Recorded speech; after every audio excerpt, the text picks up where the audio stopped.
wrestling. After Backlash, I gotta admit, I have not been exactly in a good mood. Raw was not very good at all. SmackDown only had two good things on it. I got a chance to see a segment with Naomi, and I got a chance to see The Miz versus Jeff Hardy, which was a good match. But that's it. Generally, the show is eh. So now I'm turning to Impact to see what I can get from this show. Now I gotta say, they had some good highs, they got some lows, and got some what the hell was that? Really? That's what I got from Impact. It doesn't mean the show was bad. It's actually above Raw and SmackDown. But I'm not going to just sugarcoat it. There were things in here I just don't understand why they did it. And then there are things in there I'm so glad they did and finally pulled the trigger on. The first show, no, not the first show. The first match, well, it's kind of a show in a sense because they're showing that they don't really have an idea what they're doing. DJZ and Andrew Everett, D&E, versus LAX, and this is where I'm having a problem. LAX, Santana and Ortiz. I've said this before and I said it again. We should have had this more than 2 years ago. Well, at least nearly 2 years ago. Where Ortiz and Santana had to at least work on their own. Maybe do some in-ring segments. Maybe do some promo segments by themselves. Something to go along with the wrestling they've been doing. Now, I'm not saying that Ortiz and Santana are not good wrestlers. They actually are very good wrestlers. But the problem is, when it goes from the wrestling to the other half, we've seen nothing of them unless there was Conan or Homicide covering for them. Now, we're not seeing Homicide anymore, and we're not seeing Conan. So, right now, what do we have? It's still early. But I say by the middle of June, if they don't allow them to start talking in the ring or having backstage segments with Mackenzie, like some interviews or some fights or something, they're nothing. And it made LAX a joke. This is what I'm seeing. It's been more than 2 months now since they've been on their own generally. It's been almost 2 months or a little bit over 2 months. And now what do we have? Has it been 2 months? It's been like a month and a half, nearing 2. And we've seen nothing but maybe 2 vid packs of them. And that's it. If they don't do a video segment in the back with Mackenzie, if they don't do some type of promo in the ring, they have dropped them. No matter how much cheering that the crowd gives. It's not about them. It's about Conan. And I've said this for so long. Conan is hurting these guys. They need to start doing something because Conan isn't going to stay with the company forever. And now if he's gone, it just makes it empty. Now it's good to see that Everett and Ion are doing something. And I'm calling Zeon Ion. Well, or Zima Ion, not Zeon Ion. You know what I mean. It's good to see him doing something. But I gotta admit, that jacket of his is pretty bright. I don't know if it really goes with his persona. And also, you guys tell me below, did he seem a little slow? I don't know if he's back to his same old self. I think he's a little sluggish. Maybe he's a little nervous. Maybe he's lost a bit of his step because he was almost nearly dead. So he's not exactly back to the old Zima Ion or DJZ that we knew. Now here's something I don't know why. Why? You have Grado with a, what is her name? What is it? I can't remember her name. What is it? Not Cat Mackenzie. Catastrophe. What was her name? I can't remember her name already. I blanked out. I don't remember her name. I don't remember her name. Cat something. Why? I don't understand. We tried with Grado before. When it came to Law of Vanessa, and we never really got anywhere. The only thing that could have made it work was Grado marrying Joseph Park, which would have made something really interesting. No. Joseph Park turning heel and doing what he did really wasn't as interesting as it was. It just wasn't. So now we got Grado back again. Now he has a partner, shocks Joseph Park, who, mind you, later gets his ass beaten up by either Sami Callihan or somebody else. And then we got a match between him, what was the guy's name?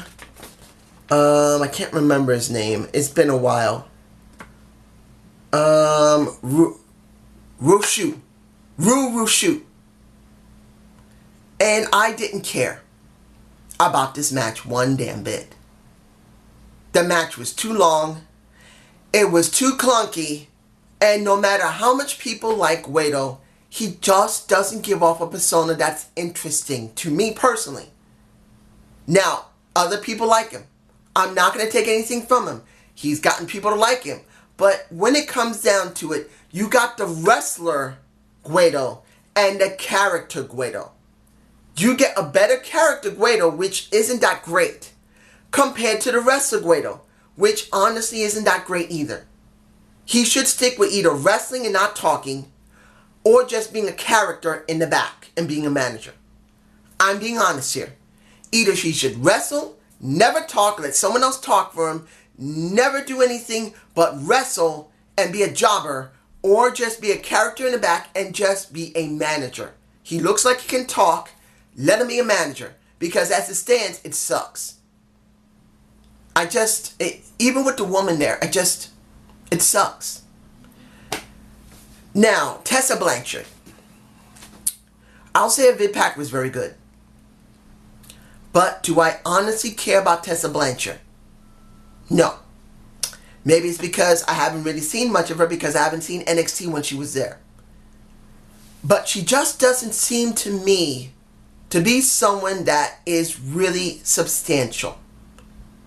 She may go great in the ring, but I don't believe her persona or her ability to perceive a character is going to work out. But I don't know yet.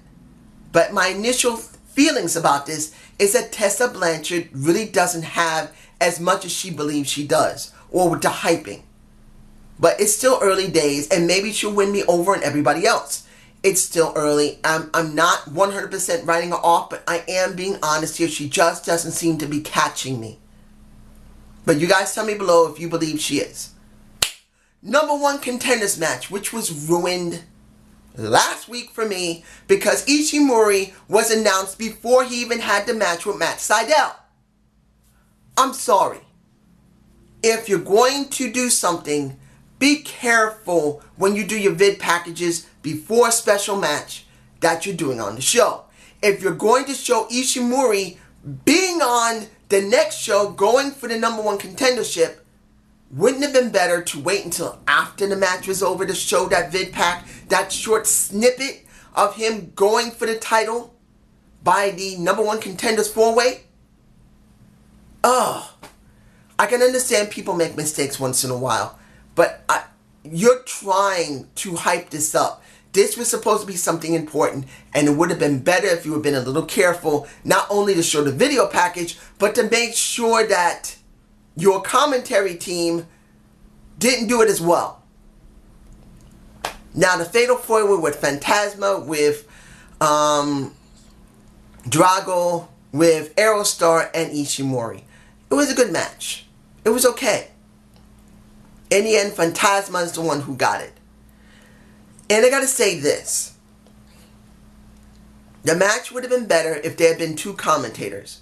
Unfortunately, Josh Matthews was not there due to the fact of an attack that happened by Sami Callihan at Destiny Wrestling.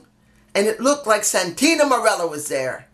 Introducing, Don Coulson. I mispronounced it, guys. I'm bad with names. I'm sorry, ladies and gentlemen. But I will say this. The setup for this was good. The only issue I had personally is that it wasn't the fact that it was done on Destiny Wrestling, his beatdown. It wasn't the fact that Josh Matthews had to work by himself. No problem with that. It wasn't the problem that it was Eddie Edwards who burst in and said, I need him not to be fired. I want him. This is where the problem is. 1, they allowed him to stay when they should have just let him stay fired and then try to let him come back because of causing too much havoc. That would have been the best case scenario. Fire the bastard, wait until you go to your next show somewhere like in Destiny Wrestling again or Rise Wrestling, and let him come out of the audience and attack Eddie Edwards, and he goes back to them and demands he be rehired. By just giving in so quickly was dumb. Because Eddie didn't say, if you don't give me what I want, I'm going to a lawyer and suing your ass. That would have been better if they couldn't do it that way. He said, you owe me, that's nothing. He should have said, I am going to get a lawyer and sue your ass if you don't keep him on the roster so I can kill him. But then here's the second thing. This is not being done on Impact. This is being done on which wrestling promotion is it? I can't remember. What was it? I think it's going to be at the House of Hardcore. No. That was the Moose and Congo Kong match. Which one was it? I cannot remember which match and which show it is. I just know that it's going to be on another promotion. They're going to have this match. They could have done an unsanctioned match. And they could have set this up for Slammiversary. Actually, I believe it would have been better to wait until Slammiversary to do this match. I'm sorry if you hear thunder. It's raining outside. But it would have been better to stretch this until Slammiversary. Because this is the hottest feud they have. Why could you not? Why couldn't you just stretch it out? Fire him and let him appear at other wrestling promotions until you finally say, you know what, we're done with it. This is what's going to happen. We're going to rehire him and you're going to have a match at Slammiversary. Stay away from him until then. That's just how I feel about it. You guys tell me below. Now, KM and Falaba and the training of KM with Falaba and KM eating like a pig. I don't know how to feel about it. Is it funny? Yeah, it is. They're not saying that Falaba's fat now. They're just trying to put a lot of pop on Falaba and some heat on KM for using him. I'll be understanding about that. I'm okay with it. But I don't know exactly, is this supposed to be really funny or what? I'm kind of confused a little bit. Maybe it's because I'm not myself. Maybe I have a lot of stuff I'm thinking about lately. But that's just how I feel. But at least it is something for KM to be outside his normal character saying, are you all thinking I'm a liar? That I could never stand. That little action I did, liar, I hate it. So I'm glad to see they're doing something different with him. I really am, because he is very charismatic and he's funny. So I'm glad to see it.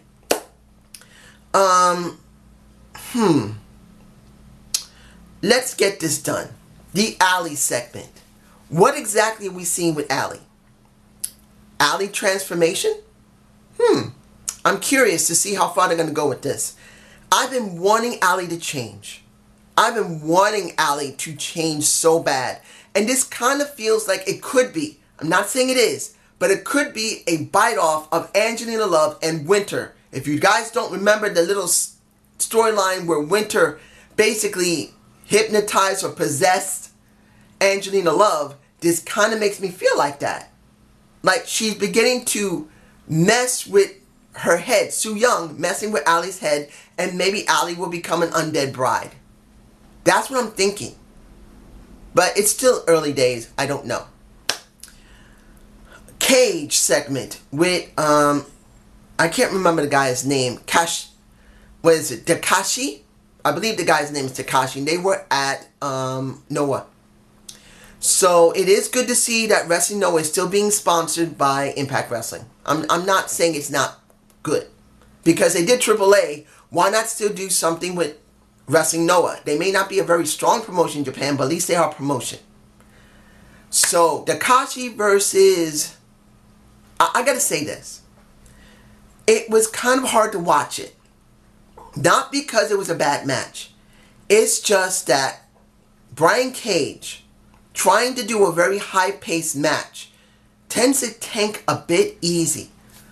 All these muscles that he has doesn't help him with his cardio. He's got a lot of muscle, but he doesn't seem to have very good cardio. The guy looked tanked way faster than Takashi did.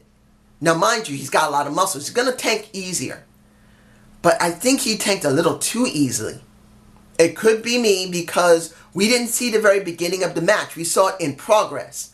So it's hard to say. But Cage won. He's still on his world tour. I can't remember where he's heading next. I think he's going to Canada and Rise Wrestling, I believe. I'm not sure. Now, one thing I loved it. That was the GWN segment with that match. I don't have the picture of it, but pretty much seeing Xavier Woods before he was Xavier Woods, when it was Creed, seeing Suicide, seeing Sabin, and I don't remember who the other person, I think it was Jay Lethal. Seeing that match, it was cool, but it was under 5 minutes. It was maybe 2 minutes. Maybe. Thank you. Thank you. The Global Wrestling Network doesn't need to have 5 to 10 minute segments every time. You can do a minute segment. You can do a 2-minute segment. Once in a while, you switch it up. That you surprise the people. Maybe for the next couple of months, they do a minute or 2 segments, and then they give us a 5-minute segment. Nothing wrong with that. You can vary it. I have no problem showing the Global Wrestling Network longer once in a while. Not every single time. It drove me insane. Now, finally, Eli Drake. If I'm forgetting anything, I'm sorry. Eli Drake versus Pentagon Jr. I loved the match. It wasn't a very high-paced match because Eli Drake is not a luchador. Let's be honest here. He is not a luchador. He cannot keep up with Pentagon Jr. Pentagon Jr. He just cannot keep up with him that way. He's not built for that. But it was a nice change-up. You got Lucha Libre versus a standard American wrestling with some high flying. I mean, Eli Drake can go high flying. He can do grappling wrestling. He can do ground and pound wrestling. He is now becoming a very good ring general as far as I'm concerned. He may not be the greatest ring general, but he's a ring general. And in the end, Pentagon Jr. won, which is really actually a good thing. And if anybody sees the Lex Man, tell him that Pentagon Jr. won his match here. It looks like they're going to let it last a little bit. The only thing I'm hoping for is that he gets video segments to talk. I don't care if it's got to be subtitled or he has to have an interpreter. I want to see him talk. Pentagon Jr. must talk. I don't care if it's his younger brother who does it. It's got to be someone doing it. And that's all that matters to me. Was this a good show? Yes. I had no problem with it. Except for what? The Grado segment made no sense. Made no sense. LAX is a joke.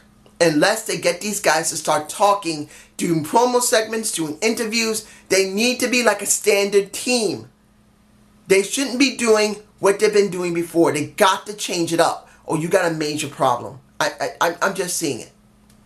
In the end, it was good. Tessa Blanchard has not won me over, but maybe she will eventually, and I want to know what's going on with Allie. But tell me how you feel below. Have a good day. Have a good night. Peace!